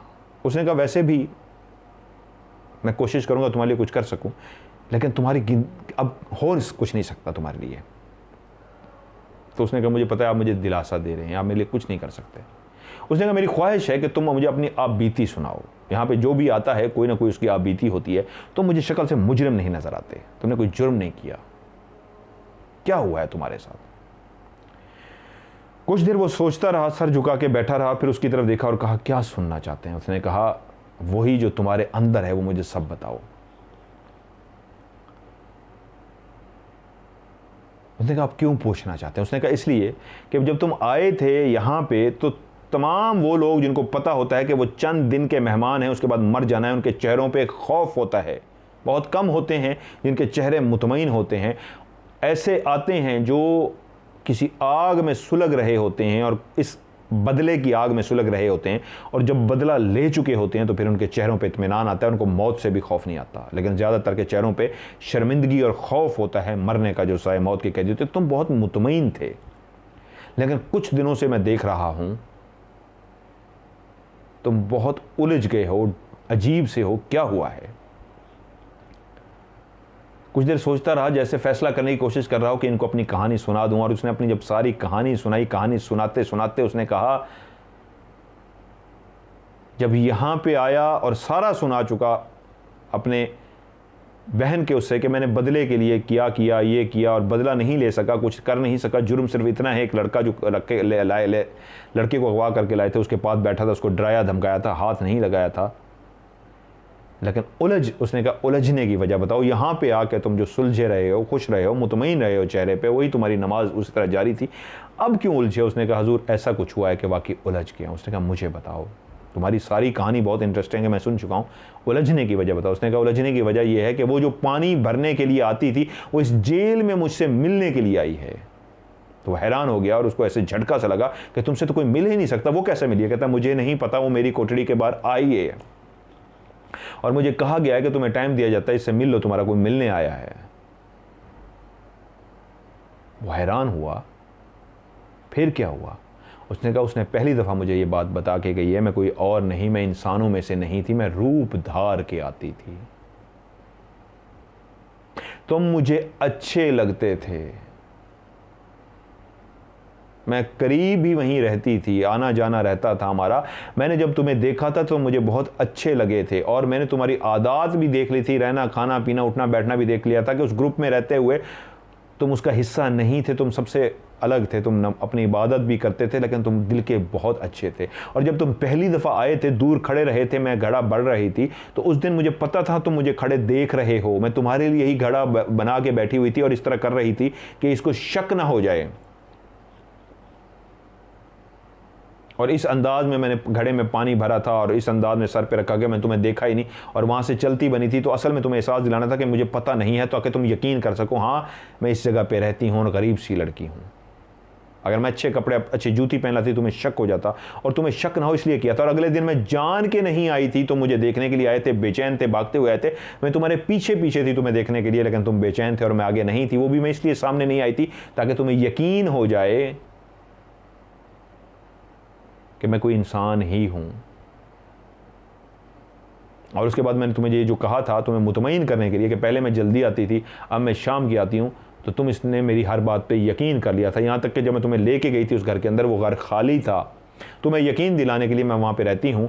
मेरे दिल के अंदर एक वाकई ख्वाहिश थी मैं तुमसे शादी कर सकूं, लेकिन मेरा कबीला, हम इंसान नहीं जिन्नात में से हैं, इस तरह हम शादी नहीं कर सकते। लेकिन मैं तुम्हारे लिए फ़ैसला कर चुकी थी, मैं तुम्हें लेके यहाँ से निकल जाऊंगी, मैं बगावत कर दूंगी, अपने कबीले के साथ नहीं रहूंगी, लेकिन निकल जाऊंगी, लेकिन तुम्हारे साथ रहूंगी, ज़िंदगी गुजारूंगी। लेकिन तुम्हारे साथी ने एक दिन हमें देख लिया था, और जब तुम लेके उसको उस घर की तरफ आए थे, तुम्हारे पीछे पीछे ही थी, और वह सब कुछ जो तुम्हें वो दिखा रहा था, मैं तुम्हारे साथ ही थी, तुम्हें नज़र नहीं आ रही थी, क्योंकि वो राज मैं नहीं चाहती थी अभी खुले। वो टाइम नहीं आया था। मुझे पता था ये राज खुल गया तो तुम मुझसे डर जाओगे, मेरे करीब नहीं आओगे। मैं ये राज तुम्हें खुद भी बताती, लेकिन अभी ना बताती, उस वक्त ना बताती, कुछ अरसे बाद बताती कि वो उसने हमें देख लिया, और उस वक्त मैं भी कुछ नहीं कर सकी, देर बहुत हो चुकी थी, वो देख चुका था। अगर मुझे पहले पता लग जाता वो आ रहा है, मैं भी इतना क्योंकि मैं भी तुमसे प्यार करना शुरू हो गई थी उस वक्त, मैं भी तुम्हारे इश्क में इतनी जनूनी थी कि तुमसे बातें करते हुए मुझे भी कोई एहसास नहीं रहता था। वरना हम जिन्नात को कोई आए भी तो पता लग जाता है। तुम्हारे इश्क में मैं भी इतनी दीवानी हुई बैठी थी कि वो अचानक ऊपर से आ गया और मैं कुछ ना कर सकी। अगर मैं थोड़ी सी भी अलर्ट होती, दीवानगी की हद तक तुम्हें ना देख रही होती, तो मुझे पता लग जाता। मजबूरन जब तुमने देख लिया उस घर में कुछ नहीं और तुम्हें पता लग गया, तो अब टाइम नहीं था कि मैं तुम्हें बता सकूं। मुझे पता था तुम डर जाते। अगर वो तुम्हारा दोस्त ना देखता तो मैं कुछ अरसे के बाद तुम्हें आहिस्ता आहिस्ता बताती और इस तरफ ले आती और तुम्हें गाइड कर देती, समझा देती, और जब वक्त आता तो मुतमईन भी हो जाते और मैं तुम्हें लेके दूर चली जाती।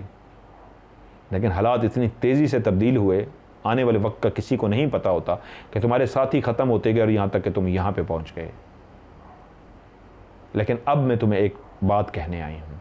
मैं कैसे आई हूँ, किस तरह आई हूँ, इसको छोड़ो। उसने अपने हाथ में एक अंगूठी पहनी हुई थी, जो एक आम सी अंगूठी थी। अंगूठियाँ जिस तरह ये मैंने पहनी हुई है, ये फ़िरोज़ा है और ये नीलम है। बहुत से लोग मुझसे पूछते भी जी आपके हाथ में कौन सी अंगूठी है, तो ये नीलम है और ये फ़िरोज़ा है। ये मुझे शौक़ है, और इस हाथ में जो कभी पहनता हूँ वो है टाइगर आई। उसने एक अंगूठी थी जो आम सी थी, कोई ज़्यादा नहीं थी, उसके अंदर एक पत्थर जुड़ा हुआ था। उसने कहा ये अब अपनी उंगली में पहन लो, और तुम एक आयत में बता के जा रही हूँ, इसको पढ़ते रहना।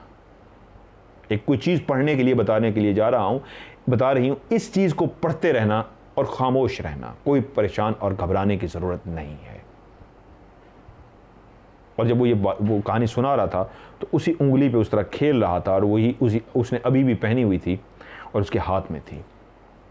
तो कहानी सुनने वाले ने कहा, जब पूरी कहानी सुन ली, उसने कहा ये तो तुम्हें भी पता है कि तुम मौत से नहीं बच सकते, इसका क्या करोगे? अगर मैं तुमसे फरमाइश करूँ ये मुझे दे दो, क्या तो मुझे दे दोगे? तो एकदम चौंक गया, जैसे वो कह रहा हो कि ये क्या आपने कह दिया। तो उसका अंदाज इस तरह था कि ये मुझसे ना ले। तो उसने कहा ये तो तुम्हें पता है, मैं लेना भी चाहूँ ज़बरदस्ती ले सकता हूँ। अगर ये सच है, वो दे के गई है, तुम्हारी कहानी झूठ नहीं है, बाकी तो मुझे सारा सच लगा, ये वाली बात आगे, क्योंकि यहाँ पे इस तरह के कैदी से कोई मिल नहीं सकता। और तुम कह रहे हो मिल गई है, वो दोस्त को भी तुमने कहा था मैं बातें करता था, अगर तुम्हारी कहानी सच है, मैं इसको मान लूँ, तो ज़रा मुझे अंगूठी तो दिखाओ, मैं भी देखूँ कौन दे गया तुम्हें। अब उसको पता था कि जिस शख्स के सामने मैं बैठा हूँ मैं इसको इनकार नहीं कर सकता। सो मजबूरन उसने वो अपनी अंगूठी उतारी और खौफ की वजह से उसके हवाले कर दी। उसने अंगूठी उठाई, उसकी अपनी छोटी सी उंगली में मुश्किलों से उसको पूरी आई। उसने कहा चलें ठीक है, मिलते रहेंगे, अब तुम जाओ।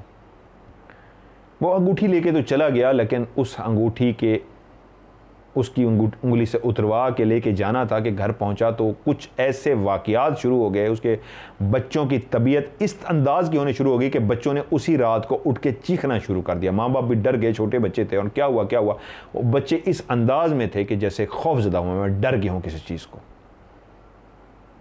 बच्चों को मुश्किलों से चुप करा के सुलाया, और अब ऐसा होना शुरू हो गया कि 2-3 दिन बीवी ने बताया कि घर में कुछ अजीब सा हो रहा है, बच्चे डर जाते हैं, कभी चीज़ें गिरने की आवाज़ आती है, कभी कुछ होने की आवाज़ आती है, आज तक घर में पहला कुछ नहीं होगा, मैं तो खुद डर गई हूँ, किसी को पीर फकीर को बुलाएं, क्या हो रहा है घर के अंदर। तो बीवी की बातों से उस ऑफिसर को पता लगा कि कुछ गड़बड़ ज़रूर हो रही है। उसने कहा बेटी स्पेशली रात को जिस तरह उठ के बैठती है और बोल नहीं सकती और इस तरह इशारा करती है, तो वो यकीनन डरती है किसी चीज़ को देख के। मेरी माँ ने किसी को बुलवाएं, घर में बहुत काम ख़राब हो रहा है।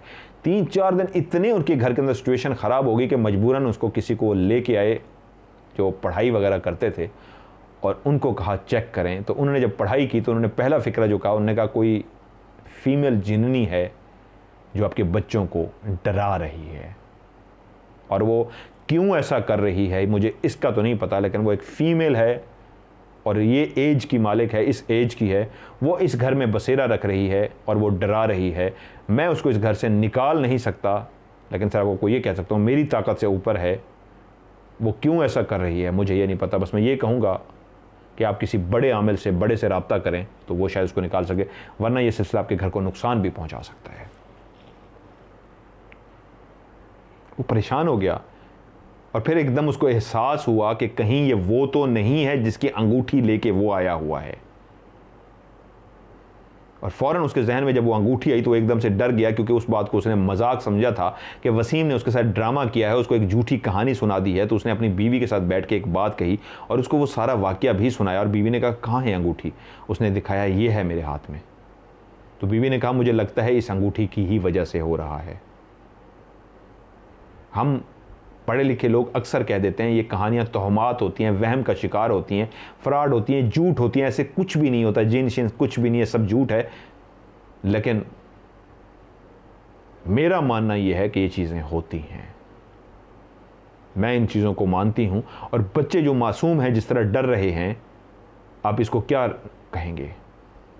क्या बच्चे भी झूठ बोल रहे हैं?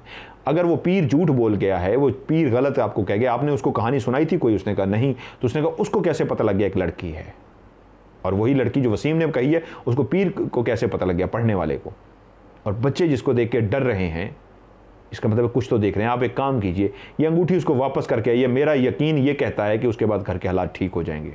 उसने कहा मैं आज ये अंगूठी उसको वापस कर दूंगा। वो अंगूठी जाया, उसने उसको जाते ही बुलाया और बुलाकर उसकी अंगूठी उसको वापस कर दी। उसको कहा मैंने तुम्हारा सारी कहानी सच मानी थी, सिवाय इस अंगूठी और उस लड़की वाली बात को मजाक समझा था, इससे मेरा बहुत नुकसान हुआ है। तुम सच्चे हो वसीम, हाँ वो लड़की है, वो वजूद रखती है, उसने जिस तरह मेरे घर में आके मेरे बच्चों के साथ किया है, मैं खुद भी डर गया हूँ, मुझे माफ़ कर देना वसीम, और ये अपनी अंगूठी वापस रख लो। और उसी रात जब वो घर गया तो उसकी बीवी ने कहा आज तो उस तरह की एक्टिविटीज़ नहीं हुई जिस तरह की हो रही थी, यहाँ तक कि बच्चे भी रात को सुकून से सो सके। और बीवी ने उसको सुबह उठते ही कह दिया था, देखा मैं ना कहती थी जैसे अंगूठी वापस करेंगे ये ठीक हो जाएगा। अगर वही हुआ है, वो सब मामलात नॉर्मल हो गए। वो अंगूठी कैसी थी? वो बिल्कुल एक ऐसी अंगूठी थी जिसको आप किसी ने पहना हो। नीलम और फिरोज़ा मैंने क्यों कहा, क्योंकि इसकी तरफ कोई भी हो तो मुझसे पूछते हैं अक्सर ये कौन सी अंगूठी है, कौन सी है? नीलम है, अच्छा ये कौन सा है? फिरोज़ा है। वो एक ऐसी अंगूठी थी, इसलिए मुझे बताने पड़े कि ये क्यों है, कि वो इस ऐसी अंगूठी थी कि लोगों का उसकी तरफ ध्यान ही नहीं जाता था। एक आम सी अंगूठी थी, आम सा पत्थर लगा हुआ था जिसकी तरफ किसी का ध्यान नहीं जाता था। तो वसीम को जब उसने अंगूठी दी तो वसीम ने कहा उसने मुझे कुछ पढ़ने को कहा था और इस अंगूठी को इस तरह पहन के मैंने पढ़ना था। इस अंगूठी की वजह ना होने की वजह से मैं पढ़ नहीं सका था, इसलिए मुझे माफ़ कीजिएगा, मेरी अंगूठी मुझे मिल गई। मैंने अगर आपको कोई दुख दिया तो मुझे, उसने कहा तुमने दुख नहीं दिया, मैंने तुम्हें दुख दिया तुम्हारी अंगूठी लेके, तुम मुझे माफ़ करना। लेकिन उन साहब का कहना यह है कि हैरत की बात यह है कि कुछ दिनों के अंदर अंदर वो बच्चा पढ़ता रहा, क्या करता रहा, मैं उसे मिला लेकिन बहुत कम मिला।